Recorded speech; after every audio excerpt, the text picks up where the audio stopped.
জেলায় DM office অভিযান ঘিরে ধুন্ধুমার বহরমপুরে। মিছিল আটকাতে ব্যারিকেড পুলিশের। ব্যারিকেড ভেঙে মিছিল এগোলো ছাত্র সংগঠনের। ঘটনাকে ঘিরে তুমুল উত্তেজনা ছড়ালো সোমবার দুপুরে।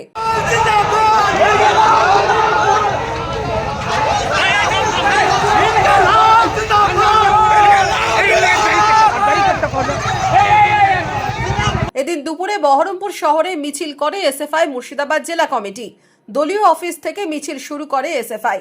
গির্জার মোড় হয়ে টেক্সটাইল মোড় পেরিয়ে মিছিল এগোয় ডিএম অফিসের দিকে।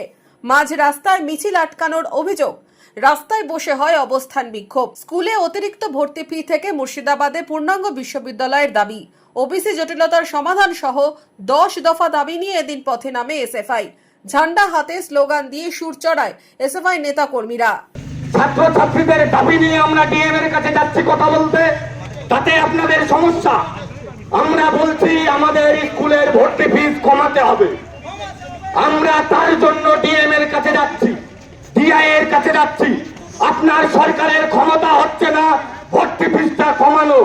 আপনার সরকার বলতে পারছে না যে স্কুল 1800 টাকা 1900 টাকা ভর্তি ফিস নিচ্ছে তাদের বিরুদ্ধে দাঁড়িয়ে কথা বলবে। আমরা বলছি ভারতের ছাত্র ফেডারেশন, আমরা বলছি আমরা এই শেষ দেখে আমরা ছাড়বো। অবস্থান বিক্ষোভ চলাকালীন এসএফআইয়ের 4 জনের প্রতিনিধি দল জেলা শাসকের কাছে স্মারকলিপি জমা দেন। মনমোহিনী হেলথ কেয়ার, স্বাস্থ্য সেবায় অটুট শ্রেষ্ঠত্বের শিরোপা। জেলায় প্রথম robotic knee replacement, cardiology with cath lab, neurosurgery, specialized trauma unit থেকে স্পাইন ট্রেন, একগুচ্ছ পরিষেবায় নিয়োজিত।